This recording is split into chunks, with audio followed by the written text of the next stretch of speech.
Hello and welcome to a brand new episode of Jump In Let's Play. Today we will be taking a look at recent release Farm Club from Blam Studios and Hachette Board Games. So we'll head below, take a look at the game before we come back for our final thoughts. So here we are set up for a two-player game of Farm Club. We do just have our board out, but we'll assume the actions for the other player. So, the setup first, this is fairly straightforward. So along the top we're going to have our leader cards and one of each of the animals. This is going to be known as our election space. We set up with one of each animal and then a card for each player plus one extra card. So for a two-player game we're going to have 3 cards along here. For a 4-player game we're going to have 5 cards along this election space here. Below that, we've got the hiring space, so that is this area here with this deck and 3 cards placed face up here.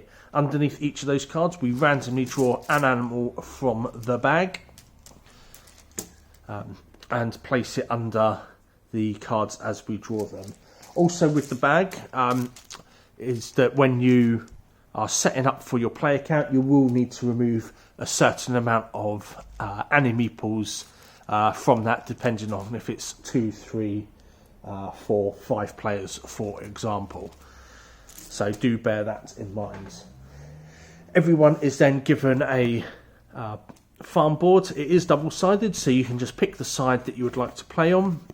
And then we have these bird tokens set off to one side as well. That will come out throughout the course of the game.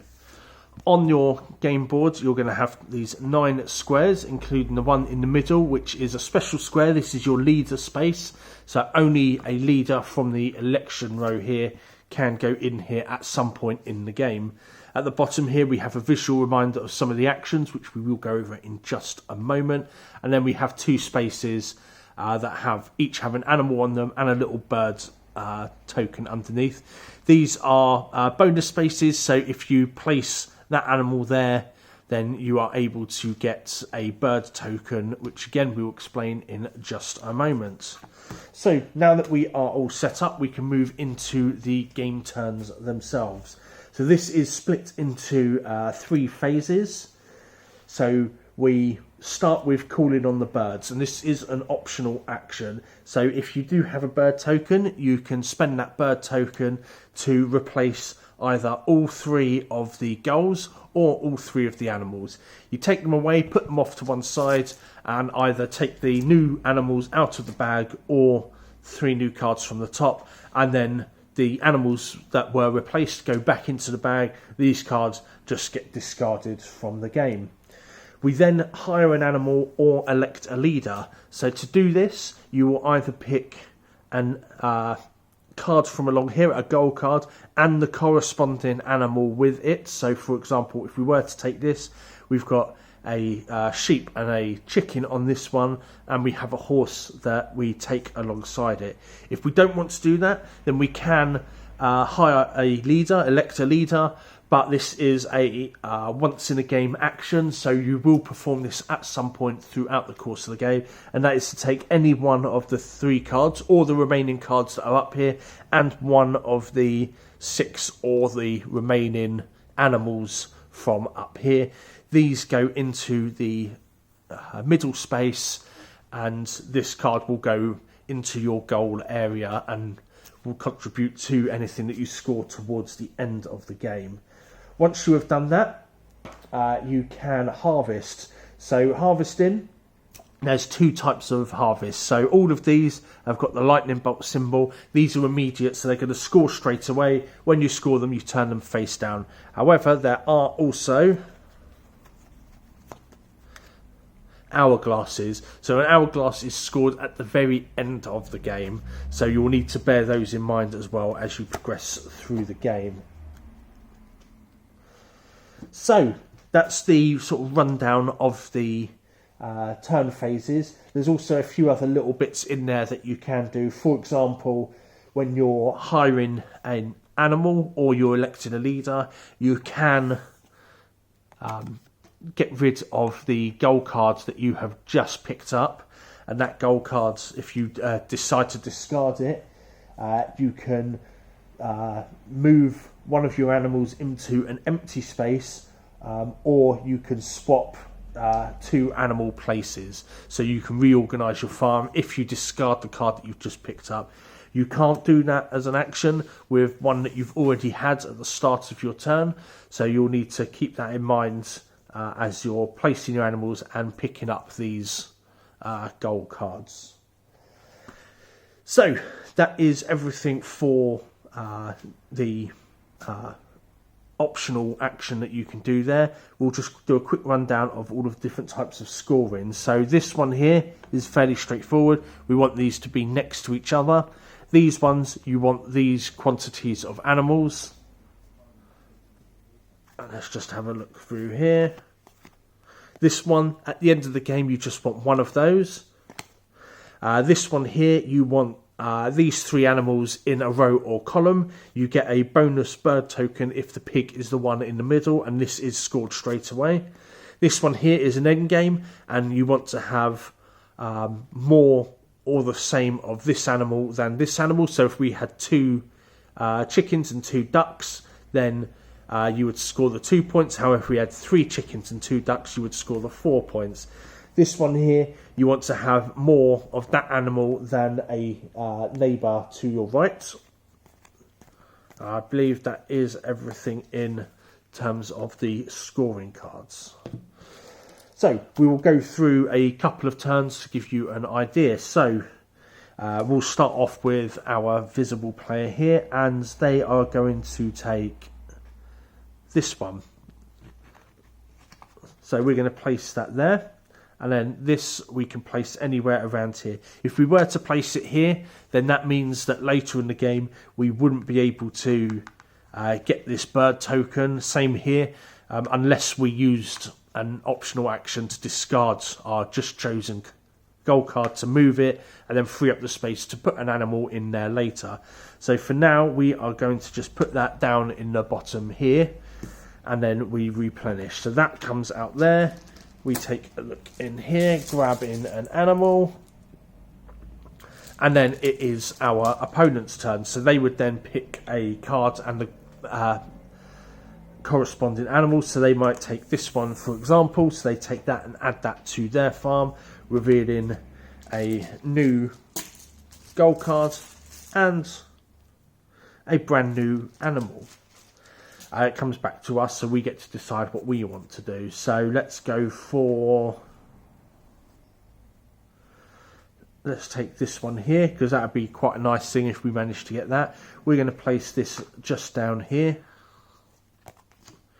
and reveal it again. And we've got ourselves a chicken there. And then their turn, they might pick this one, for example. So they take that and add that to their farm in whatever way they see. There we go, and we've got ourselves a duck.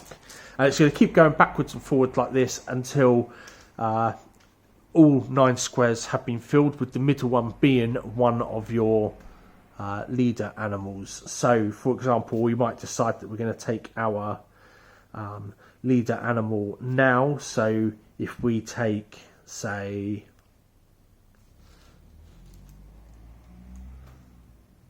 this one here, and we want to put that there, that leaves us a good position to score this one and get the bonus bird as well. We would then take one of these, so we'd take a look at what we've maybe got so far.